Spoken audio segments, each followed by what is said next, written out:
You are listening to Topic Paranormal with your host, Georgina Holzmeyer, and the Paranormal Brain Trust, Robert M. Brown, Nick Landy, and Rachel Sosa. Topic Paranormal covers Paranormal Talk, Paranormal Tales, Paranormal Training, and so much more. Experience the topics of conversation on Facebook, Instagram, and Twitter at Topic Paranormal. Have a topic suggestion or a question? Send an email to topicparanormal@gmail.com or post it to the Topic Paranormal Facebook page. Topic Paranormal is part of the Astronet Radio family. Visit astronetradio.com for more awesome podcasts.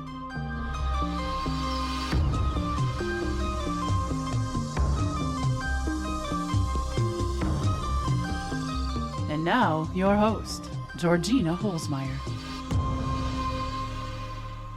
Hello and welcome to Topic Paranormal. Hey, thank you for joining us for this most momentous of moments for us. It is our very first Astronet Radio show. I am Georgina Holzmeyer, and I'll be your hostess for this episode. The Mighty Brown Trust of Robert M. Brown, Nick Landy, and Rachel Sosa, as well as Cindy Little, will be rotating through on a regular basis as well. You'll hear from them occasionally, but today I've invited my friend George Jones. Hello. Hey, George. George is a paranormal enthusiast. He's been a friend of mine for years, and I felt like he would be the best guest for my very first show. I'm very excited to be here. I've been looking forward to this for a long time. Just a little bit about me, just so you guys know, I have been involved in the paranormal in one way or another since I was a baby. I've experienced all kinds of things, from hauntings to visitations from deceased friends and relatives to you name it. I've seen it all in one way or another. I've witnessed possessions, both partial and full.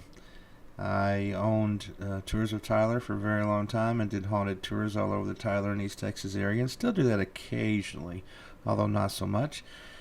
And when I heard Georgina was wanting to do a show, I was so excited because she has come to my paranormal conference and she has done some excellent ghost hunting work with me, and she's been one of my speakers before, and she may be again, don't tell her.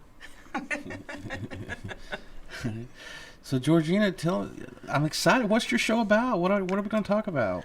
We are going to talk about anything and everything related to the paranormal as well as the spiritual realms. We're going to talk about investigative methods, investigations we've been on, locations.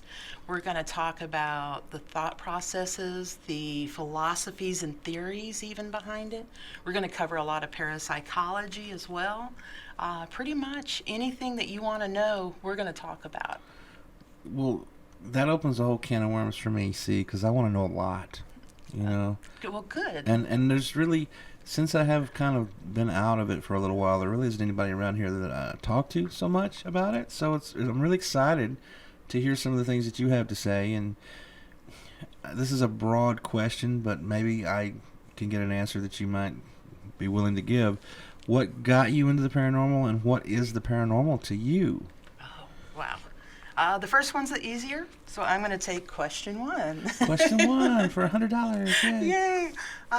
Basically, my first potential paranormal experience, I was around 11 or 12 years old, and it was your typical, we were remodeling the house.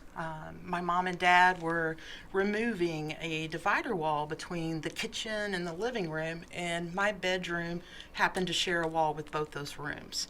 In fact, right outside my door was the attic access and the wall that they were removing. And so basically I'm asleep one night, I hear a conversation between two men and a lady. And you hear this in your room? I hear this right outside my room, right outside that door. In fact, we had the old doors that had the skeleton keyholes. Oh, sure, yeah. Yeah, so you could actually look through that keyhole.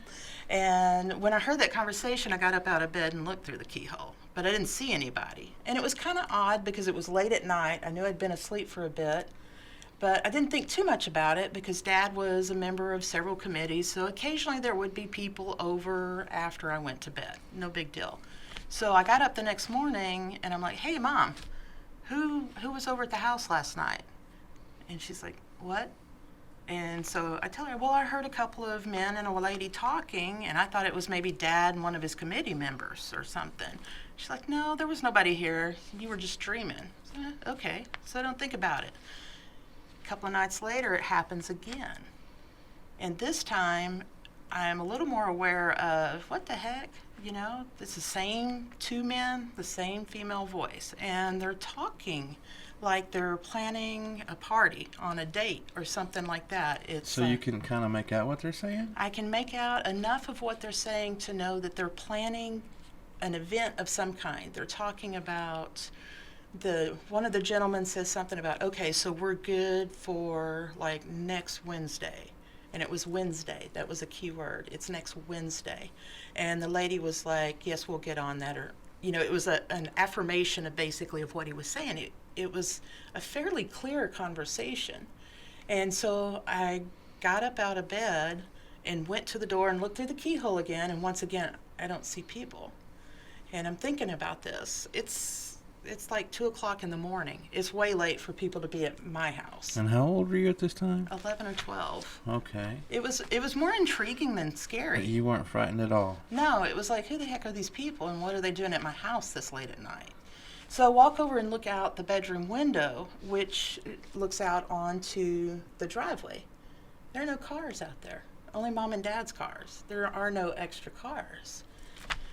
So it's like, okay, oh, that makes no sense. I must be dreaming. I'm sleepwalking. So I go back to bed.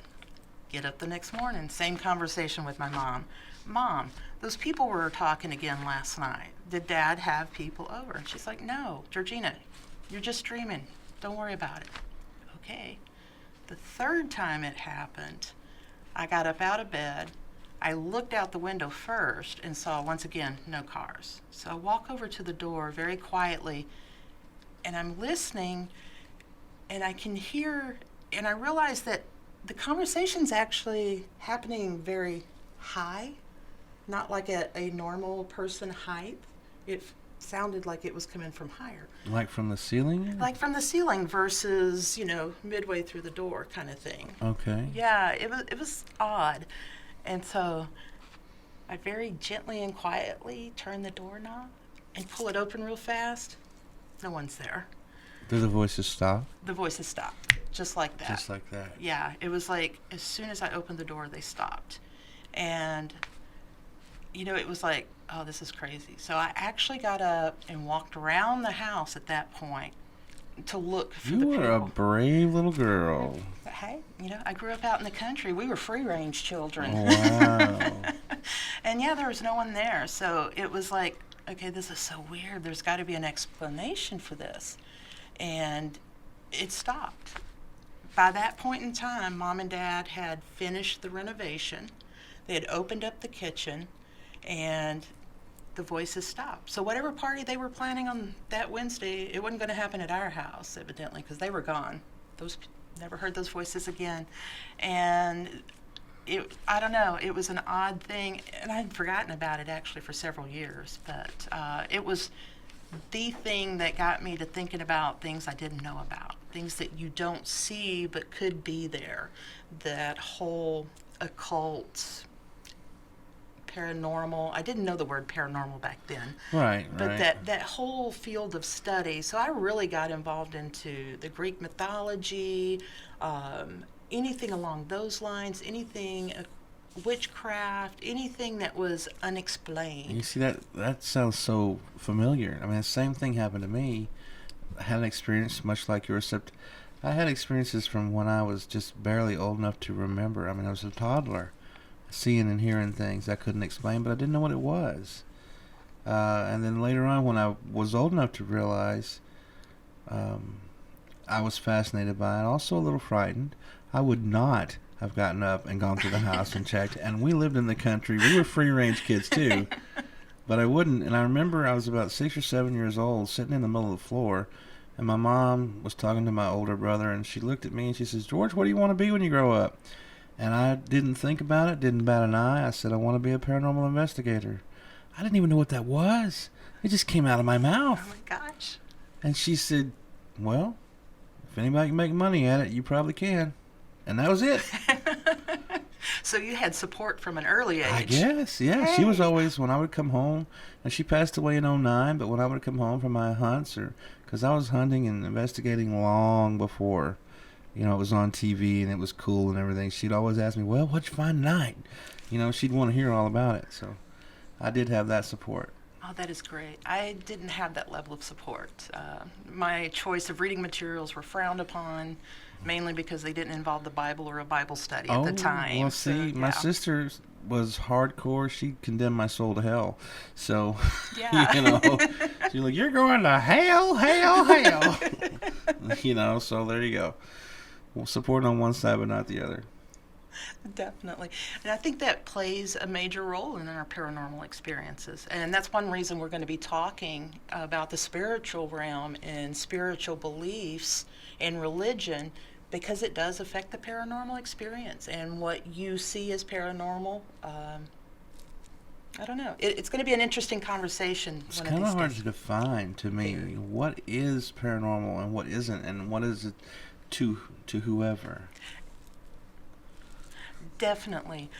In fact, we will get into that a little bit more here in a moment. Okay. So what you're trying to say is it's time for a commercial break and I should shut up? Pretty much. Okay. George, you're psychic, I tell you. No, I have ESPN. Going to commercial break. We'll be right back.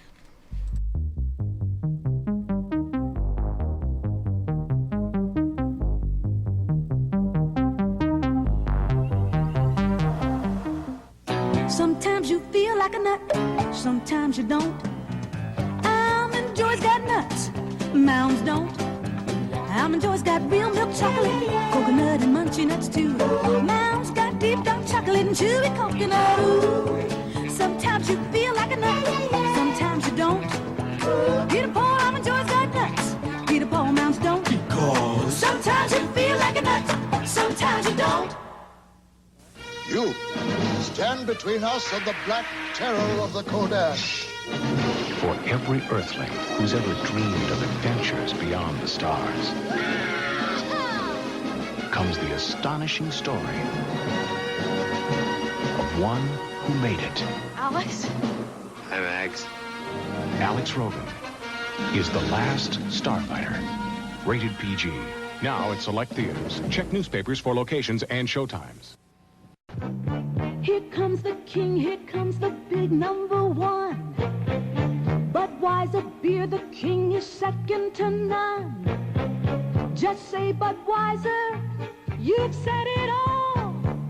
Here comes the king of beer, so lift your glass, let's hear the when call. You say Bud, Budweiser beer's the one that's leading the rest. when you say Bud, And Beechwood aging makes it beer at its best. when you say Bud, one taste will tell you so loud and clear. There's only one Budweiser beer. When you say Bud, you've said it all. You're listening to AstronetRadio.com. Now put down the chicken and back away slowly.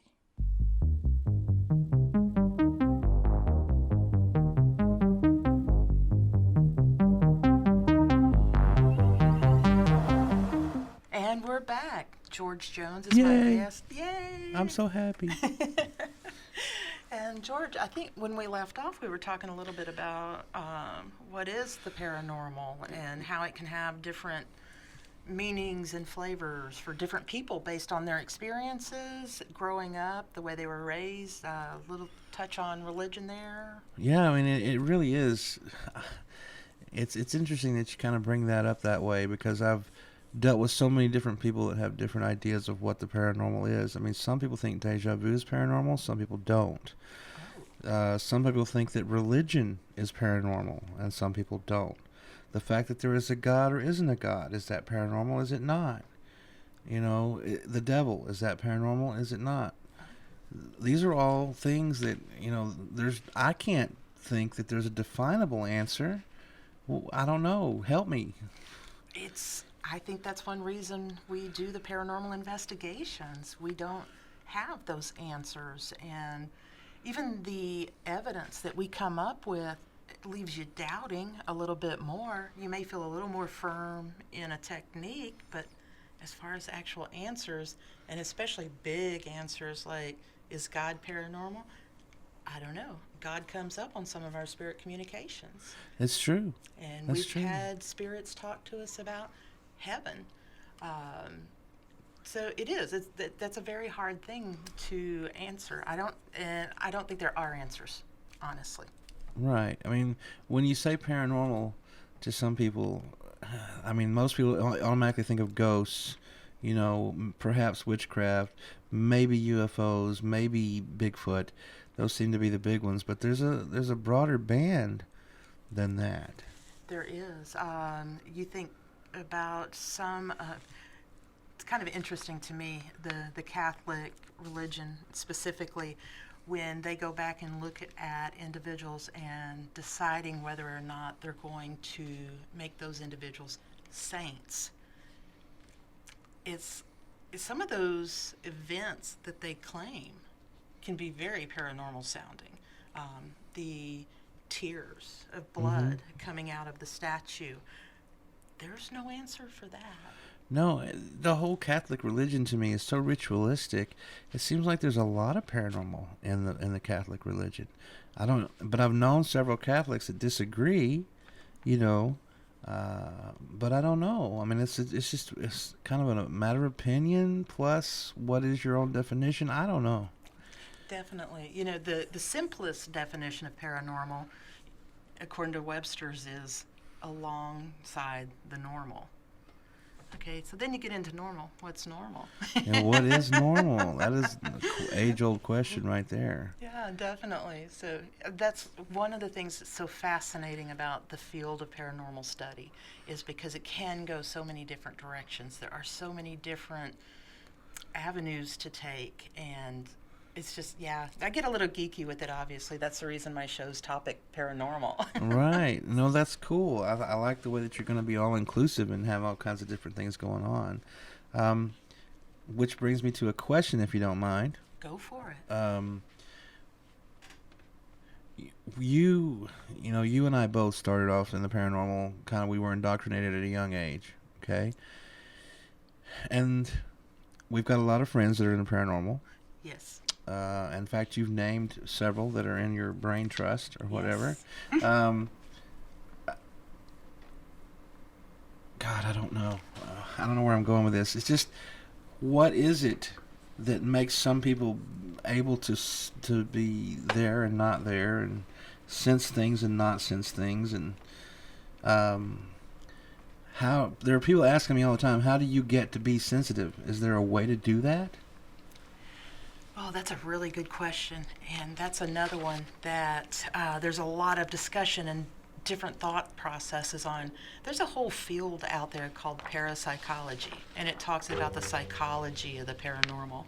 And there's a thought process out there that some of us are just wired that way. Like some of us have blue eyes or green eyes, or some of us are allergic to poison ivies and others aren't. It's kind of hardwired into us. But at the same time, I've seen people that I have investigated with that didn't think they had any kind of abilities, yet they got interested in it and they started studying a couple of different things, reading more about meditation, reading more about tuning in and listening and acting on their intuition, that little gut feeling. And now some of those people feel like they have become more psychic and have actually started speaking as experts on that after such a short time frame of that experience. So I would say yes, you can definitely study and become psychic. You can work on that and grow your abilities. At the same time, my personal inclination is you're either born that way or you're not. But that's my personal opinion. Well, one of the things that I used to do on my haunted tours was, especially for the people that scoffed, because you always get those people that are like, ha, ha, ha, ha, this is such a joke, ha, ha, ha. Yeah. It's like, okay, tell me something. Have you ever experienced deja vu? Yes. And most people would say yes, Yes.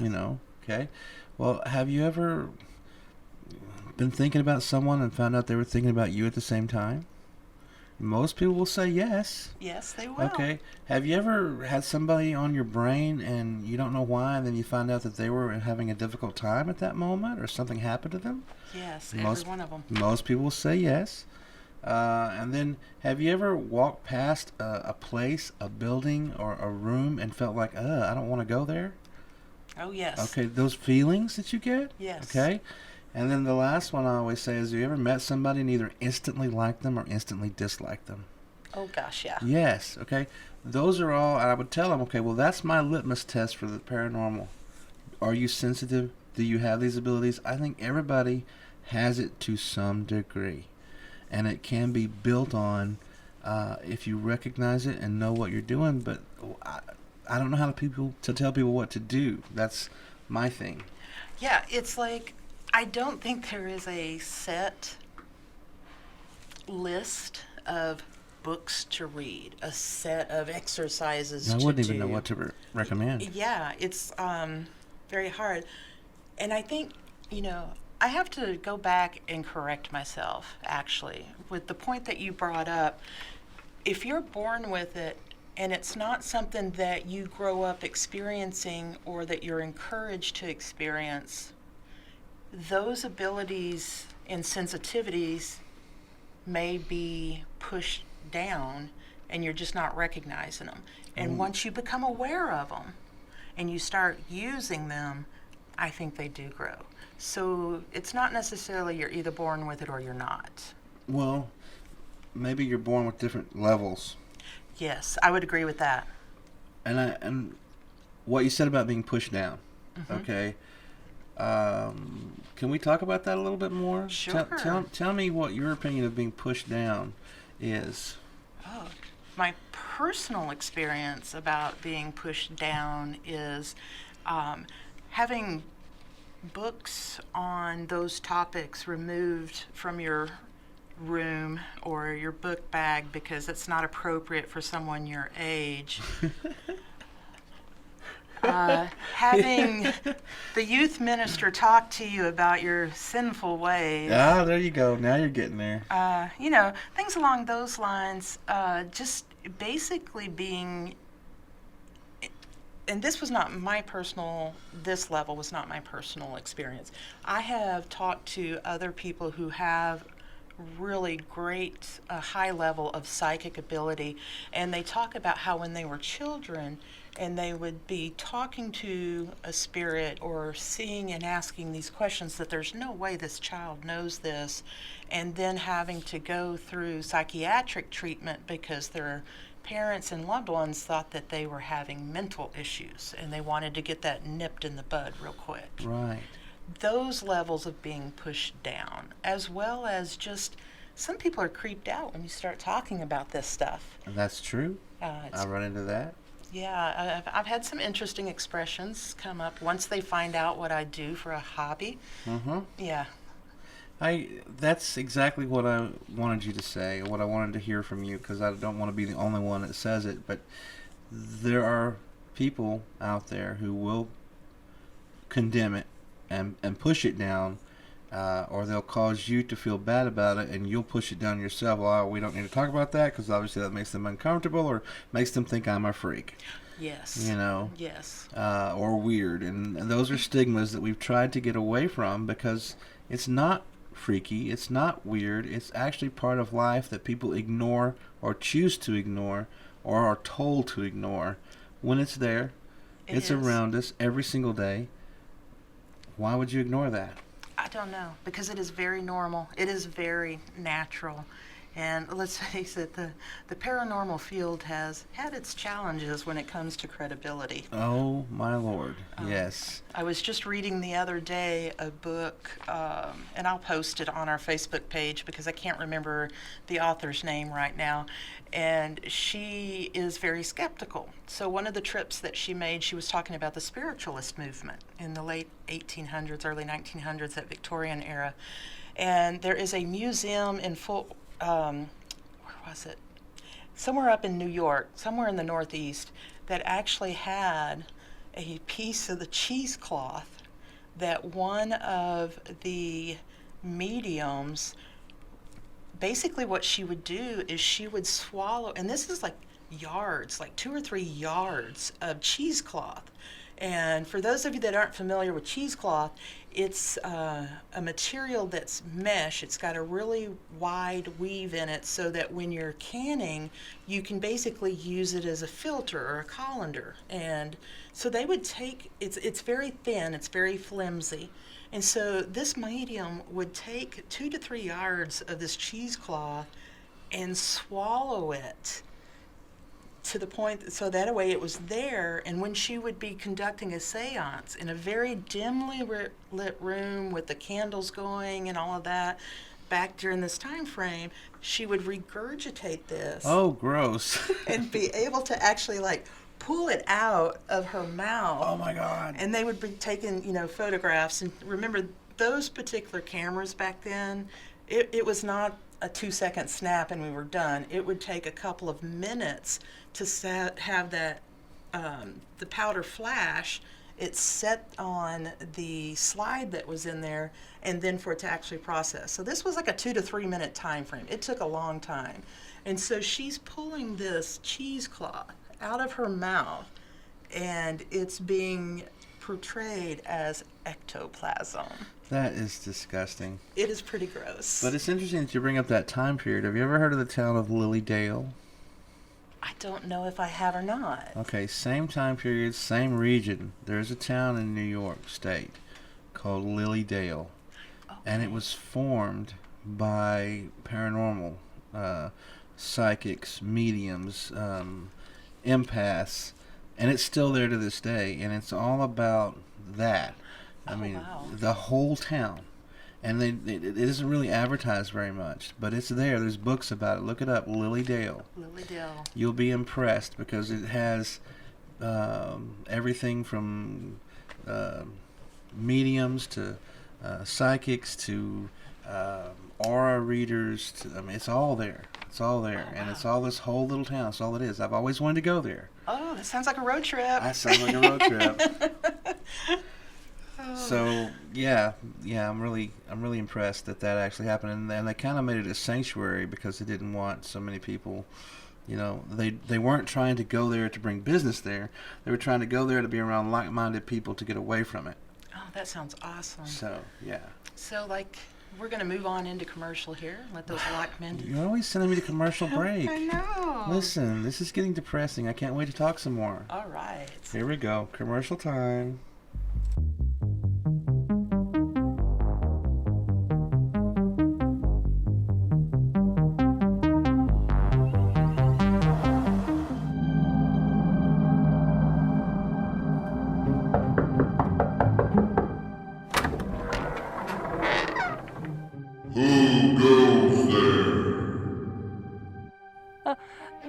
Is the fickle witch in currently? No, she's at the gynecologist. Catch her Wednesday night at 8 o'clock on The Brood. That's where you'll find the fickle witch. Okay, thank you.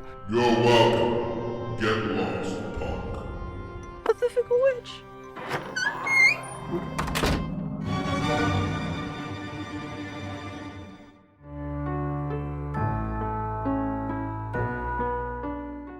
Once upon a time, Christmas was not just about presents and spending money.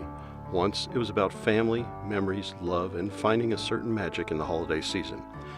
At Merry Christmas Texas Walk-Through Light Park, we believe the magical memories are still there. Just slow down and find them.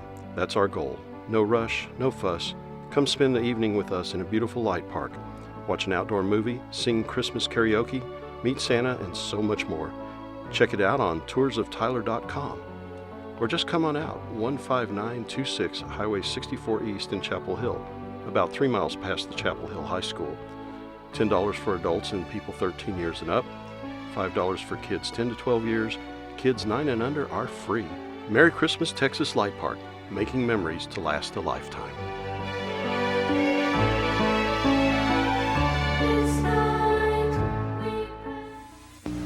Now, It's here. The excitement, the adventure of a new force at breakfast. We'll call them C-3POs. New C-3PO cereal from Kellogg's. Twin rings, phase together.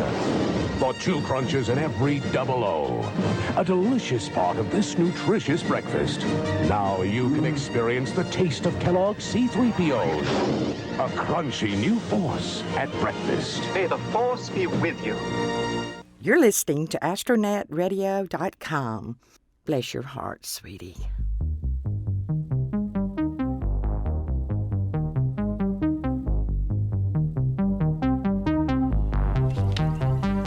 And we're back. Yay. Yay. So, George, let me ask you this. Give me a couple of your favorite locations to investigate. Some of your top investigations you've ever done. Okay, that comes with a qualifier. Okay. Do you mean some of the most terrifying locations that I've been in, or do you mean some of the more fun ones? The ones that you have enjoyed most. We'll start there, and then we'll eventually hit the challenging ones. Okay. Well, there is a church and cemetery that is not too terribly far from here. I'd say it's about an hour and a half drive. It's in the middle of the country. It's a little bitty old wood frame church. It's right at the edge of the cemetery. And it was one of the most interesting investigations that I ever had. We didn't get anything really from the cemetery at all, but the church itself was really unique. It started raining, so we all went inside the church because it was open. And it looked like it hadn't been used in a long time, but it was still, the pews were all still in there, the podium was still in there, and there was a really beat up old piano in there. And it wasn't big enough. I mean, maybe it was 15 feet wide by maybe 30 feet long. It was just this narrow shotgun kind of a building. And we were sitting in there, and nothing was happening, and we were just kind of talking. There was about 5 or 6 of us, and then my K2 started going off. And then each of us started having different experiences. And as the rain lessened, we started hearing voices. And we were actually hearing a sermon. Now, it was the weirdest thing in the world, because it was like you could hear the preacher preaching and talking about, coming home and not forgetting, where your heart is and all this stuff. So you could hear these words. Him. It was audible. Yeah, it was audible. We didn't record anything because we were stunned. Yeah. And it was just loud enough to hear. And we were looking around. There's no electricity in this building because it was built long before they put electricity out there. And so we were looking everywhere, to see if there were any radios or anything going on. There was nothing.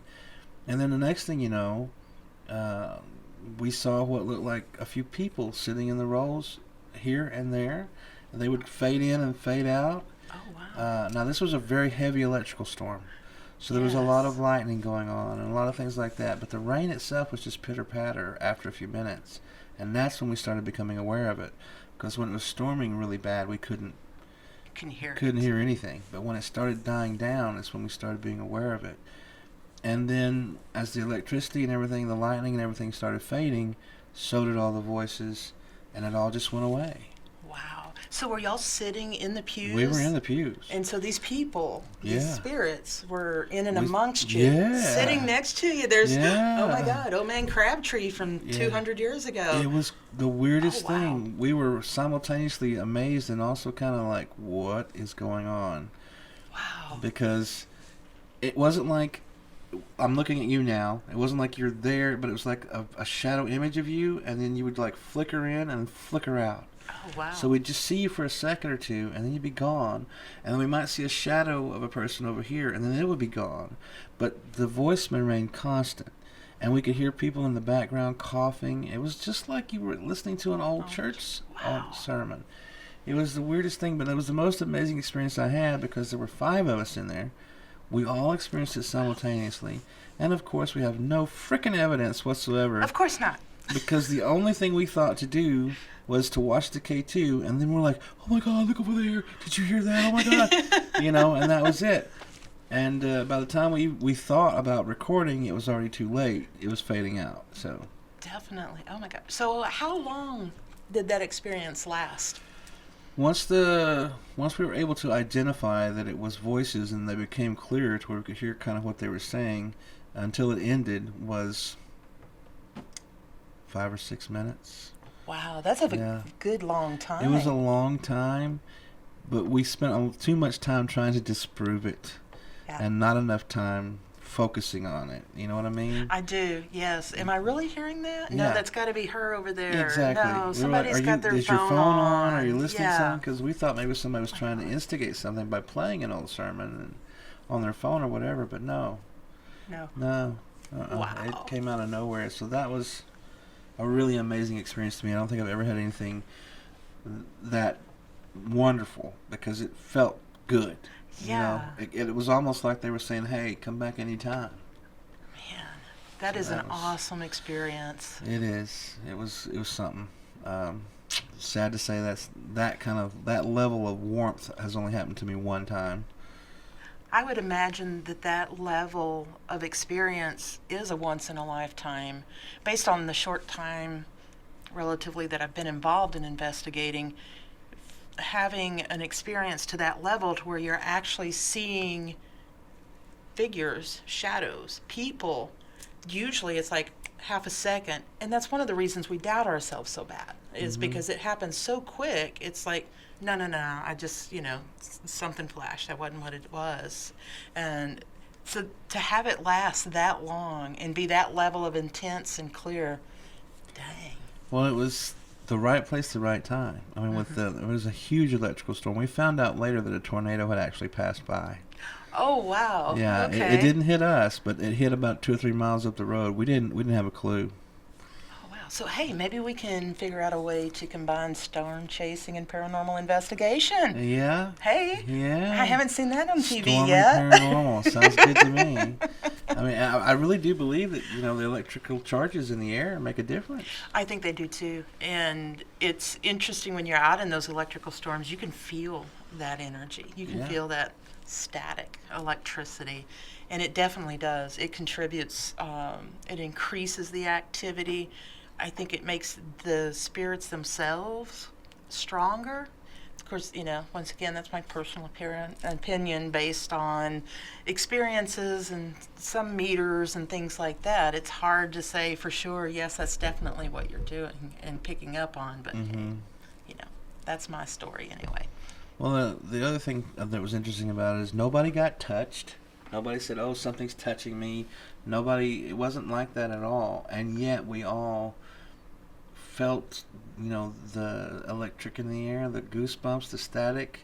Wow. It was really, really a wild experience. And when we came out of the church, we went back through, because it just stopped raining. We walked back through the graveyard one more time. Nothing. Dead. Literally dead. And I have never been back because I don't want to cheapen it. Yes. I don't want to go back and nothing happen. And I don't want it to go back and be disappointed. I can see that. That was a one time only. Wow. Everyone's looking for one time like that. True. I think so. On the flip side, I've had some negative ones that were pretty intense too. Yeah, let's talk about some of those challenges. Oh, should we? Yeah. Must we? No, we don't have to. What do you want to know? One of the things I'm always interested in, I've only been in 2 locations where I actually felt like there was a negative, non-human something there. I'm not a big fan of the D word. I don't use it a lot because it just doesn't happen as often as people think it does. It does happen. It does happen. It does happen. And I'm always curious on those negative ones. What do you do after that negative experience to protect yourself or shake that off so that it doesn't follow you home, so that it doesn't, I want to say doesn't affect you, yet at the same time, having had a couple of negative experiences, you can't help but have it replay in your mind a few times. It does come back up. Well, I'm not going to go into great detail If you want me back on another show and you ask me, then I will. But to in interest of time, I was on an investigation one time with several good friends of mine. It was a private investigation. We didn't invite any newbies. It was all just us. And we got weird vibes. Again, there had been a storm. We were inside a warehouse type situation. And one of the ladies that was with us said, "I feel like there's a bad woman here." And that just came out of the blue. Now, this is not a person who's really overly sensitive. It just came out of the blue. We're like, okay, interesting. And we had gathered in this area where there was an old kitchen table. And we had set our equipment down. Well, the equipment started going off, and then our REM pod scooted over about 3 inches. Wow. We were all trying to figure out what the heck happened, and several of us were like, it doesn't feel good in here. You know, if you feel energy, you can feel good and bad. It didn't feel good. Yeah. And so we were getting ready to leave, and we had kind of camped out around this table watching to see if it was going to do it again or whatever. And one of our members was sitting on the floor, and we were like, okay, let's gather our stuff up and let's get out of here. And then we hear, and we're like, yeah, it's kind of funny. It only did it once, huh? Like, wait a minute. What's wrong with you, honey? Are you okay? And her head was down. Her hair was draped down over her head. We couldn't see her face. And this laughter was coming from her.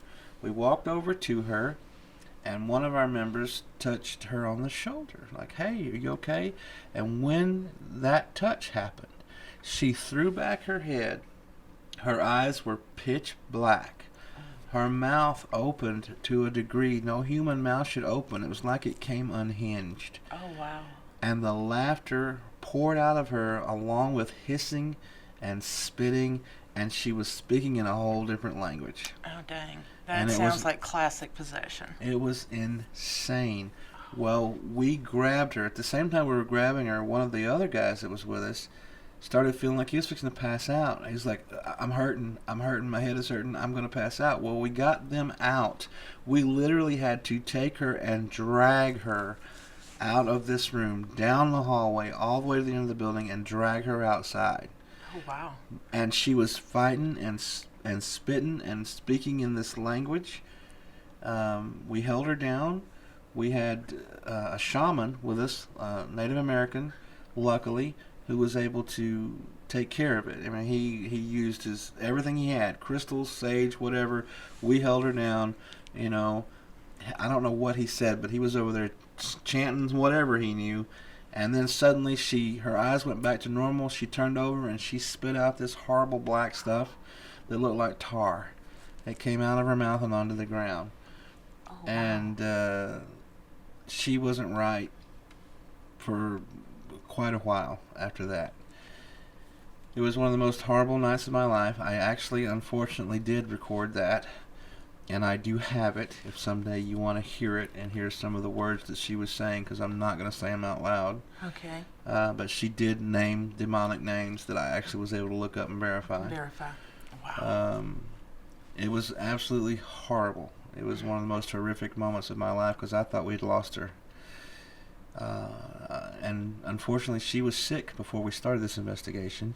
She had just discovered that she has cancer, and she was going through chemo, and she was really weak. And we had tried to talk her out of going because we were worried about her, and she wouldn't hear it. She was like, no, this is the last thing that I love is to do this, and I'm not going to let this beat me. So she went in sick and weak, and she was the vulnerable target. Yeah, and if you don't mind, this is the perfect time to talk about this is the reason that you have to be aware of where you're at physically, who you're taking with you on these investigations.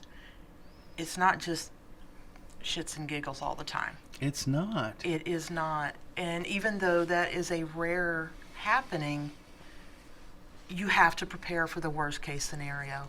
What would you have done had your shaman not been there? What would I have done? That's the thing. I mean, I could have got over there and I could have prayed and I could have saged, but would it have worked? I don't know. Man. You know, I'm not a man of the cloth. I have my faith, but I don't know. Yeah. And, you know, it scared me so bad. That was one of the reasons, you know, I told you I'm semi-retired from paranormal. That and a bunch of other things. There's always somebody out there who thinks they're the baddest thing there is. Yes. Ain't nothing gonna touch me, you know, I'm wrapped in Jesus or whatever. And, you know, that's good that you have that faith, but there's always something out there that's gonna test it. Yes, they will. There's always something, and you won't even know it.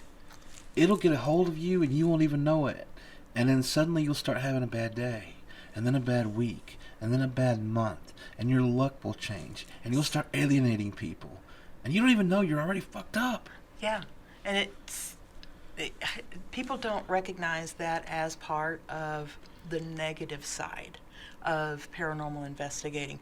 I've seen that particular example happen several times where we left a location and for the next 2 weeks it's the grumpiest bitch I've been around. What the hell happened to Sweet Susie? You know, and then you trace it back and you figure out that's what it was. Yep. Same thing. She was sick. Yep. She was dehydrated. She had had the flu just a few days before. Don't let your friends do that, people. Yes. Don't let them put themselves in that situation. Exactly. Okay. So, I don't know. It's just things to think about. And sometimes they won't listen to you, but you're always in control of yourself. And if they won't listen to you, then you don't have to be a part of it.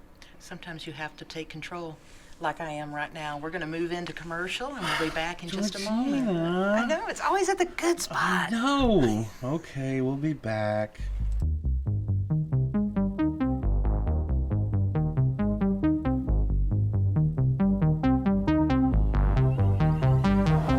You worked too hard, you ate too much, the cheesecake made you greedy. Let your aching head and stomach hear this message from old Speedy. Alka-Seltzer, plop, plop, fizz, fizz, oh, what a relief it is. Plop, plop, fizz, fizz, oh, what a relief it is. Those Speedy bubbles relieve your upset stomach and headache fast. For acid indigestion alone, Alka-Seltzer Gold. Oh, what a relief it is. What a relief.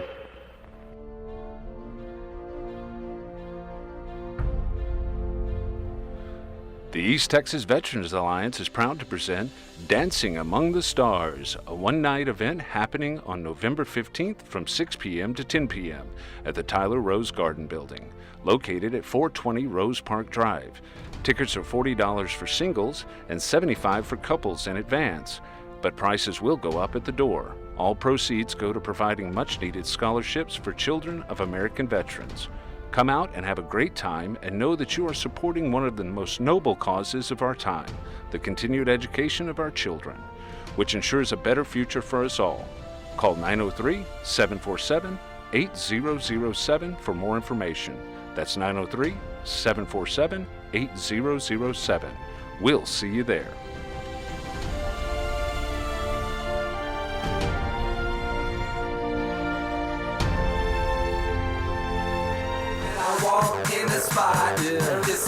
He's smart, funny, and very good looking, but he won't let it go to his head. Out of all my stunning attributes, it's my humility that makes me perfect. I'm sexy and I know it. He's Thor, and he's hosting the new show Thornication, Tuesday nights at 8 o'clock, only on astronetradio.com.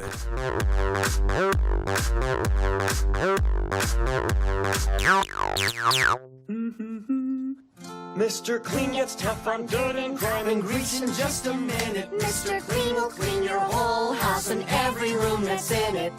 Floors, doors, walls, halls, he's so tough he cleans them all. Grimy tubs and tiles he'll do, so your bathroom looks clean as new. Mr. Clean gets tough on stuff, cleans kitchens in a minute. Mr. Clean will clean your whole house and every room that's in it. Mr. Clean, Mr. Clean, Mr. Clean. You're listening to Astronet Radio. It'll make your tiny nipples explode with delight.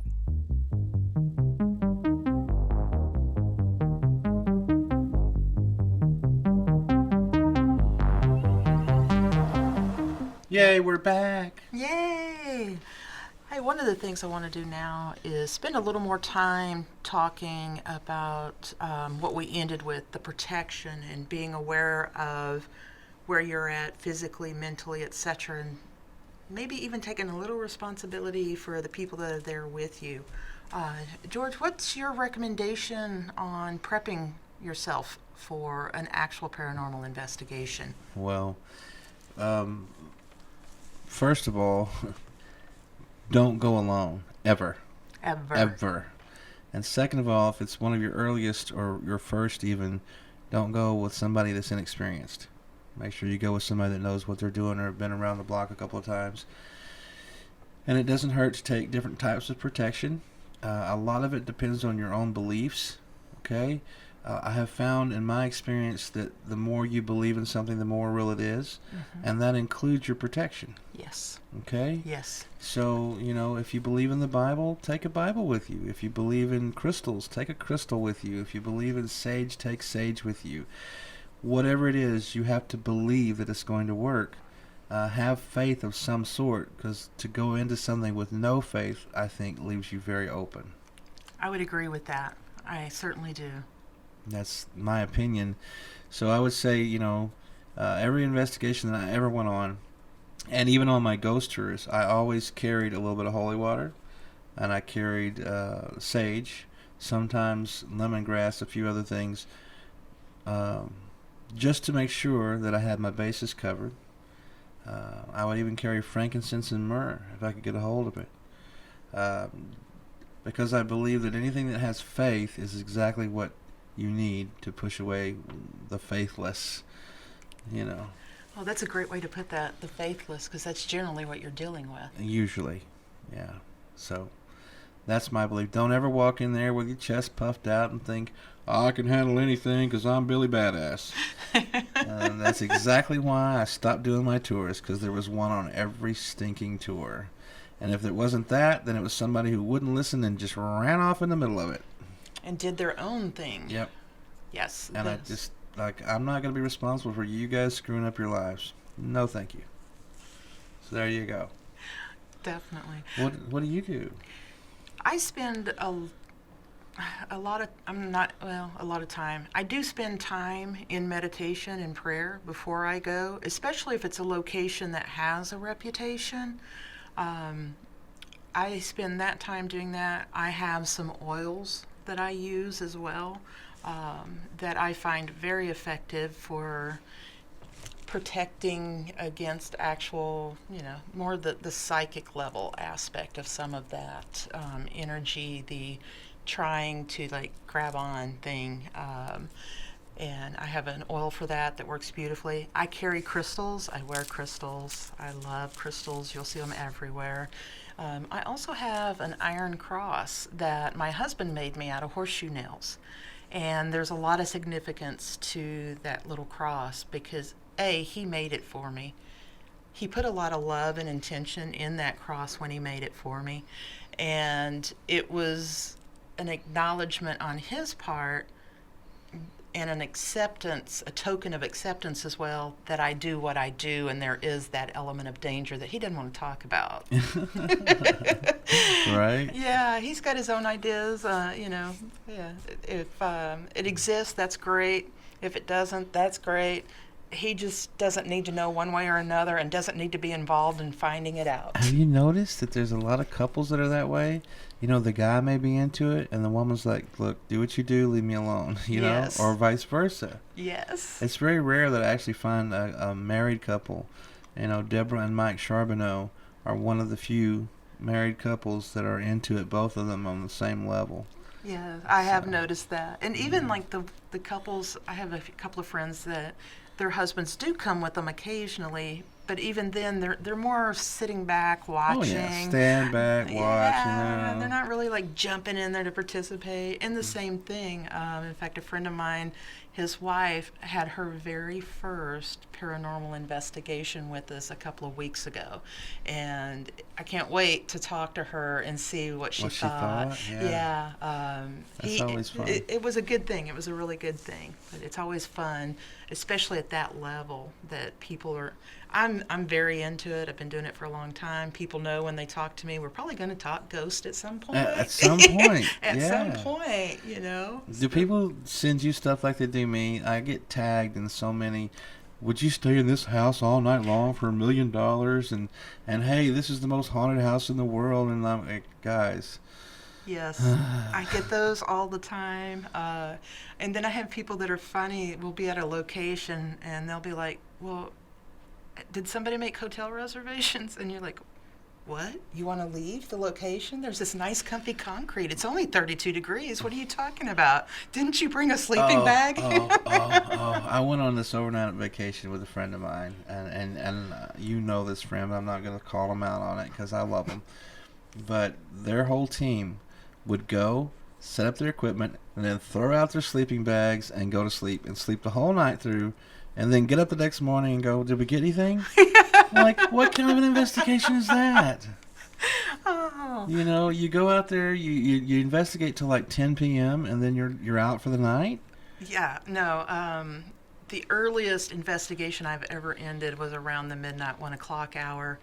And then I'm still up for a couple more hours. I don't sleep well on investigation, and I get a couple of hours, and I'm the first one up the next morning because I got to be checking that camera footage. I got to be listening to those EVPs. Mm-hmm. Yeah, Mm-hmm. no, investigation is not the time to sleep. No, I'm like, what kind of investigation is this? This is a sleepover, guys. This is a camp out, not an investigation. I don't know what's going on here. And if you've ever had to review those recorders after people have gone to sleep, let's just say it's a little hard to hear those EVP levels over some of the chainsaws that are going off. Absolutely. And speaking on the same topic about different investigating styles, have you ever been on one where there's like 50,000 people there, and they're all expecting to get evidence? What the hell? Yes, and usually those are the ones that I paid ridiculous money for. Yeah, I'm not a huge fan of those, I'll be Yeah, honest, no, you know? No. It's interesting from a people-watching standpoint, and if you can find a small little corner, you know, I have actually had experiences in those situations, but they weren't recordable because of the night of 1,000 flushes. I'll share that with you one of these days. The That night was of quite 1,000 flushes. Yeah, it was quite interesting. EVPs also aren't audible over toilet flushes, by the way. Good to know. But yeah, that's you know, I can't understand, especially at some of these conferences and things that are going on, and they send 40, 50 people in at a time. You can't get anything that way. No. It just won't happen. Or the ones that rotate you through so many locations that you don't even have time to set up your equipment before, oh, wait, no, you got to go to the next one because there's another group coming right in. Yeah, you have 45 minutes here. You have an hour here. You have 30 minutes there. What? Yeah. Yeah, I know. I can't stand that. Yes. Well, unfortunately, I have got to get out of the way here. I know you need to wrap this show up. It's been a pleasure being part of your first episode, and I'm always around if you want me back. You know I will. Bye. Bye. So thank you, George. We really appreciate your visit and all the great wisdom you shared with us. I can guarantee you, listeners, that he will be back and sharing more with us.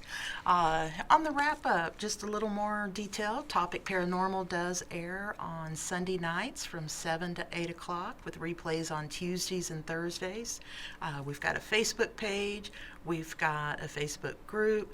Check us out there. You can also find us through the Astronet Radio Show website. And more of that contact information will be included at the end of the show here as we leave. The number one thing I would like for y'all to do as listeners, send us information. What do you want to hear about? Give me some topic ideas. Tell me about some of your experiences. That's one of the great things about being the person in charge of the show is I get to choose what we talk about and who we talk to about what we talk about. But I do want some input too at the same time. I'm not as controlling as I sound, I promise. Anyway, I hope you enjoyed this episode. The next one's going to be even better. We'll be interviewing one of the members of the Brain Trust, and you'll get a good idea of how we work as a team. So thanks again for joining us tonight, and we'll see you soon. Experience the topics of conversation on Facebook, Instagram, and Twitter. at Topic Paranormal. Have a topic suggestion or a question? Send an email to topicparanormal@gmail.com or post it to the Topic Paranormal Facebook page. Topic Paranormal is part of the Astronet Radio family.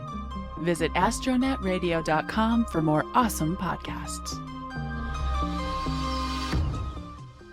This episode, copyright 2019 by astronetradio.com. All rights reserved.